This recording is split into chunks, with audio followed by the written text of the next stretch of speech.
Hey everybody, welcome back to Contest Prep University. We are going to wrap up this series on the 5 biggest training mistakes you can make in prep. I'm Joe Klemczewski, of course, with Adam Atkinson, and we're gonna move this over into the realm of peak week.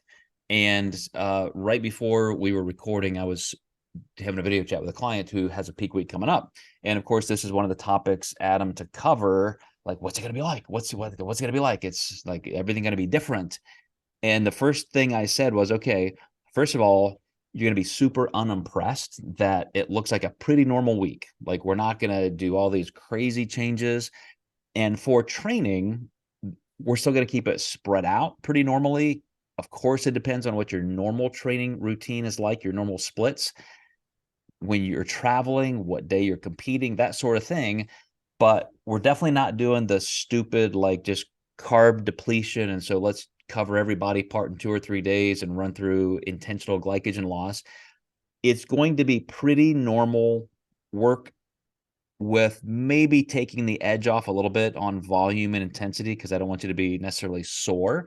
But we have to think about recovery between days, just like any other week. And then toward the end of the week, we're going to be looking at, okay, what did we train? How much time do we have to restore glycogen and get that, that synthesis into the muscle cell like we want?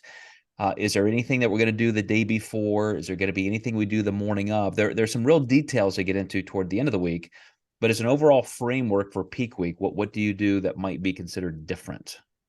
Yeah, biggest thing is I might lower like the RPE a little bit, stay within like a 7, keep the intensity low, keep the workouts relatively the same. Like let's say if they were doing legs and glutes, they might do glutes only, legs only. So we're kind of chopping up the training volume just a little bit because really, like you said, a lot of people are unimpressed with the peak week delivery, but they're impressed with the peak week result. So, I think people are like, wow, this is more simple than I thought it was. And it's really easy to just take the stress off of a client easily by just reducing the intensity of the work.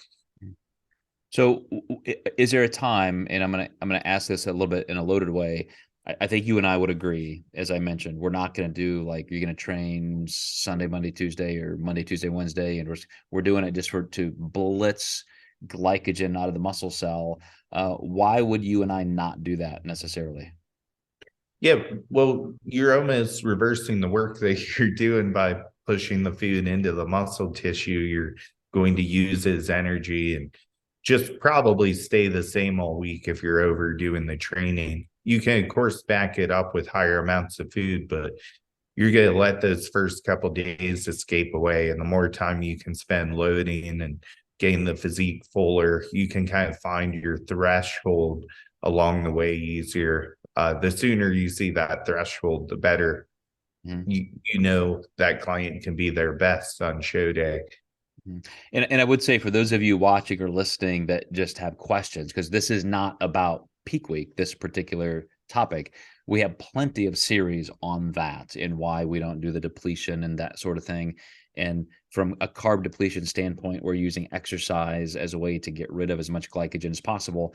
Again, the reason we don't do that is we want the normal glycogen and water dynamic of, you're utilizing that in a workout and then you replace it. You utilize it, you replace it. You're creating these consistent patterns, knowing where those variables are flowing, and controlling those directions toward the end of peak week is very important. So my goal with training during peak week is just to stay very recovered. Like you said, bring a little bit more recovery in. We're going to take off, 10 or 20% of maybe volume and intensity.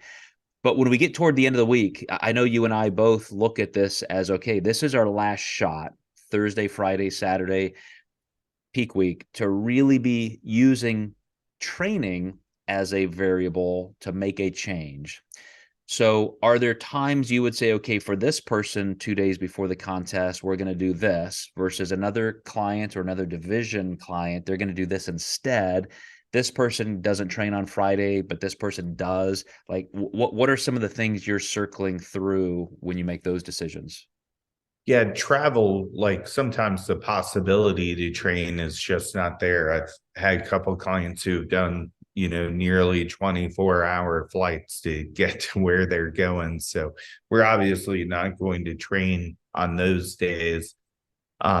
Even just if if we don't want to deplete a certain muscle group, like let's say their shoulders or a weak point, I might not have them do very much for their shoulders. Or if I do, it's like light shoulders, which means like half of what they would normally do on their training program, just to kind of achieve a little bit of a pump. I may not even have them go off of the training program and say, hit 3 exercises that you enjoy the most and hit just 3 sets and call it a day and try to get out in about 15 to 20 minutes if you can.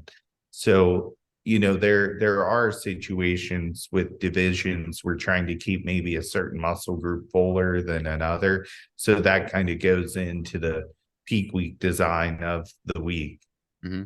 And I would say with some clients, depending on strengths and weaknesses, you can also use that as a tool, like you said, if you're keeping it a little bit light because you don't want to overwork that muscle group. You can also take the position that 2 or 3 days out to have some work in that muscle tissue that you're trying to focus on. Then with enough food, with enough, carbohydrate to make sure you can resynthesize that glycogen, then you could increase that look because now you're creating that environment where you're pulling glycogen in, it's attracting water. But if you're just totally fatigued, like you've just really like that muscle is still in recovery, like to your point, then you could have done the wrong thing. So even the intensity and matching with food can be a late stage decision to make during peak week. Yeah, absolutely. Man, so many things. This was a good series, I think. I appreciate you letting me do this coming off of our fantasy camp training edition, really getting into some of these details, Adam. But I think it's just a great thing to consider in the context of prep. So hope you guys all enjoyed that. If you have any questions, let us know, and we'll see you next time in Contest Prep University.